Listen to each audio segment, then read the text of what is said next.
Good afternoon, dear teacher and classmates. My name is Christian Chundia, and today I am going to talk about narrative and parenthetical in-text citations. First of all, I'm going to show my ID card.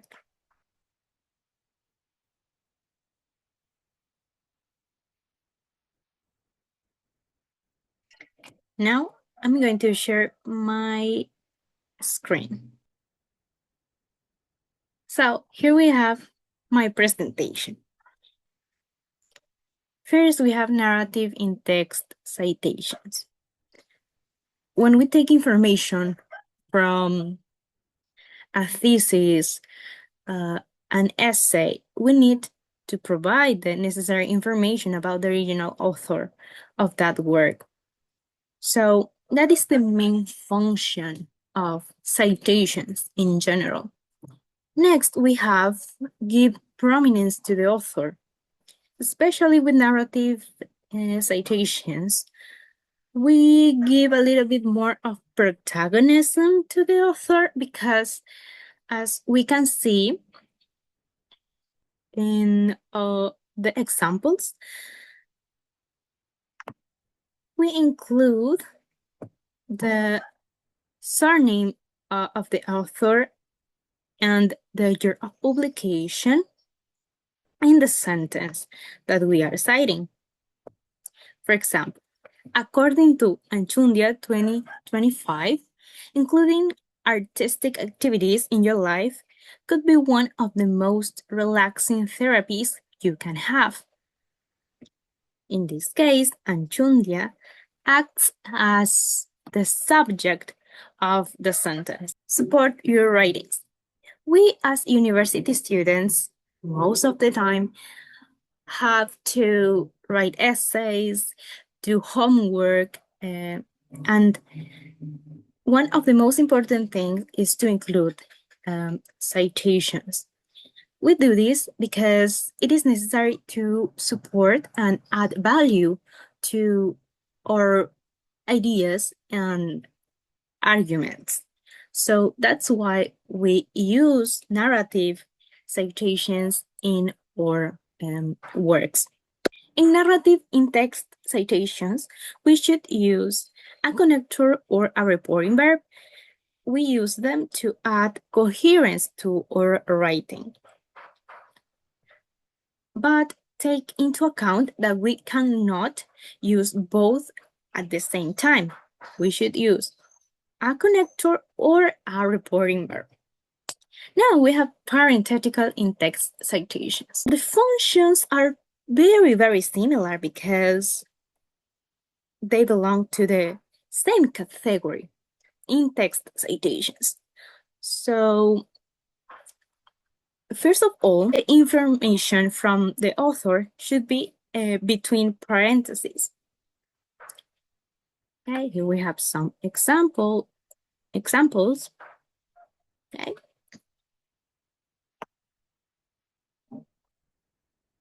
Okay, we have Ramirez 2023. Okay, the information is inside the parentheses. Okay, the main function is provide the proper acknowledgement to the author of the book, the journal article, the video, the thesis that you are citing in your essay or your work. Strengthen your ideas. As I said before, when we are writing, we should write down our ideas, or feelings, or arguments. But it is not enough. We should add a little bit of consistency to that ideas.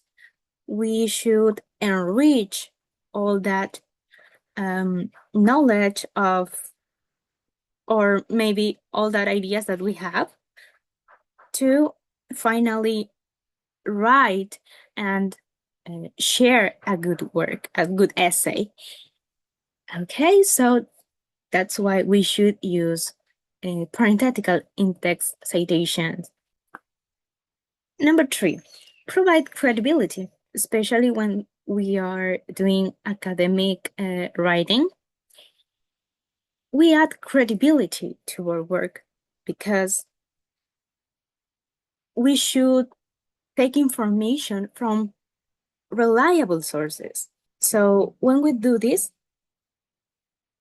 our writings will be very, very professional.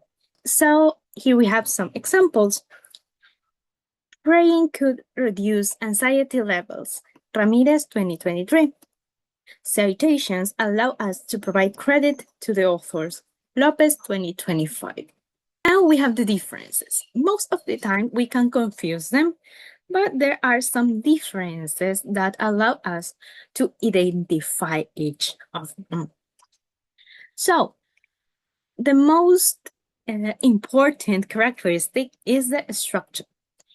The surname of the author should be outside the parentheses. Okay?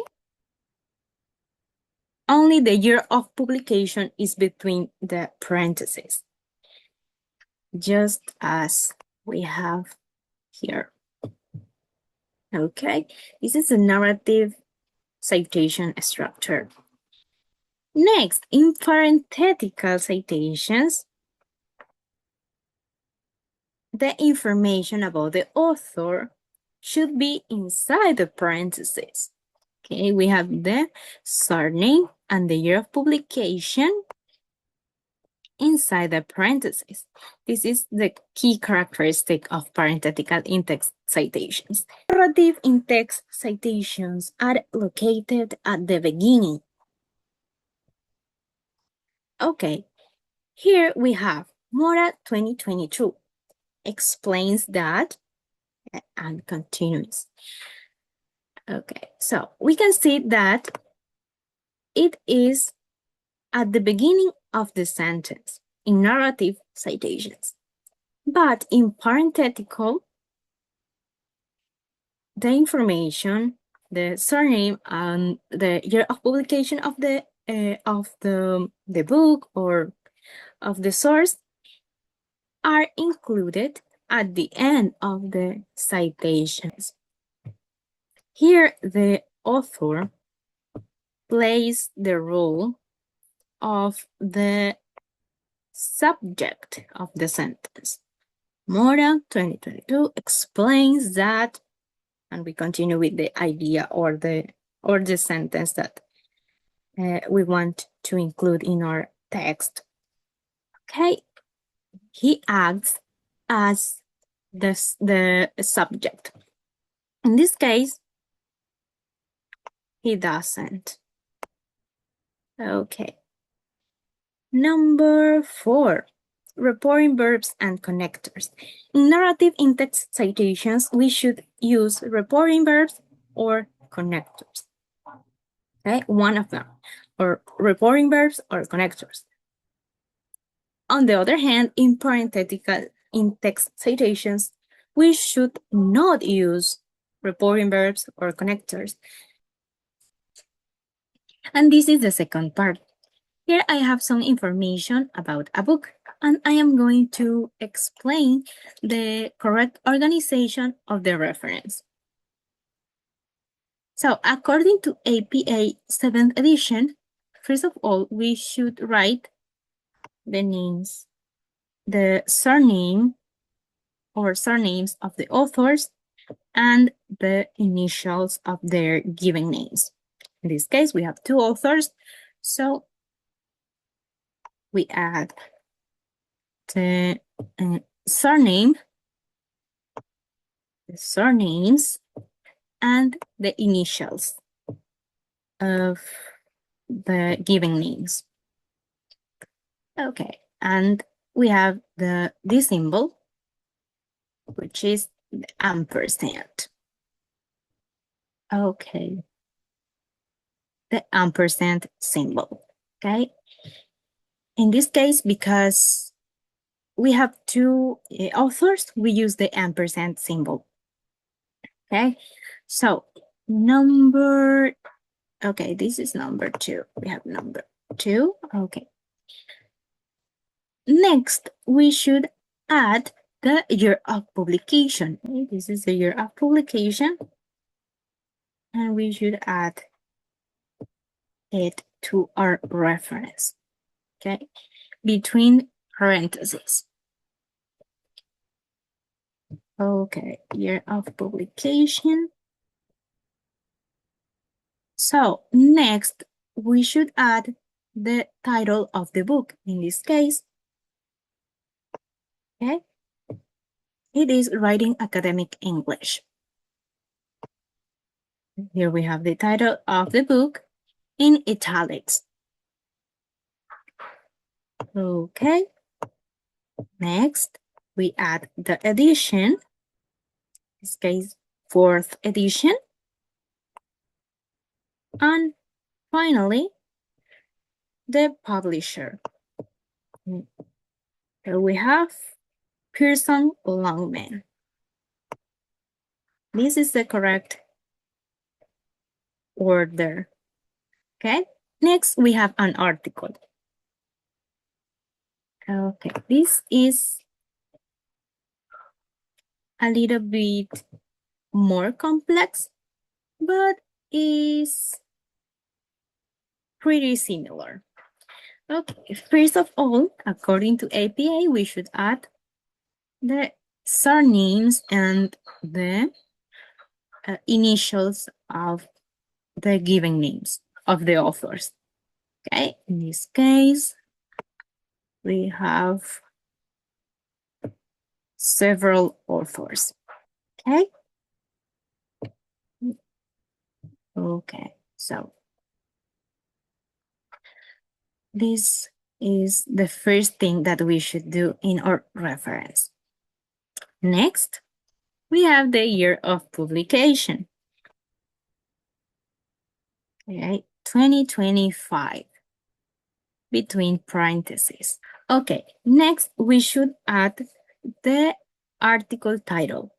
In this case, Generative AI Tools and Empowerment in L2 Academic Writing.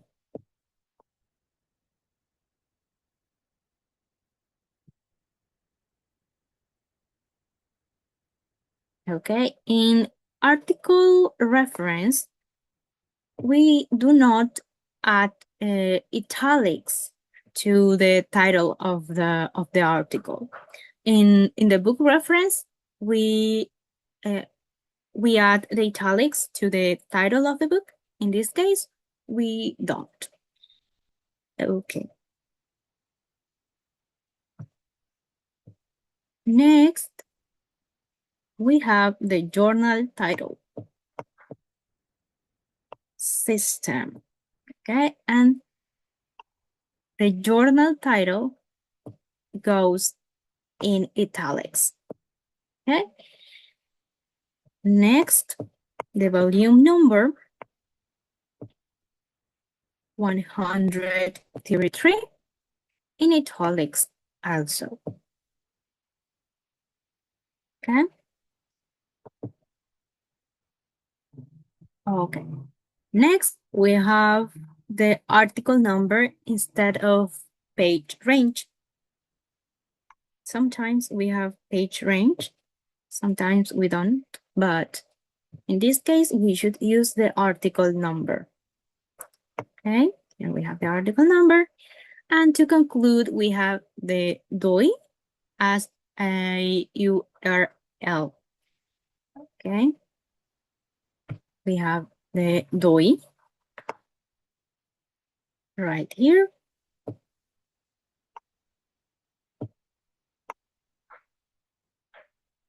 And it is the last thing that we should include in our article reference. That's it. Thank you so much and see you the next time. May God bless you.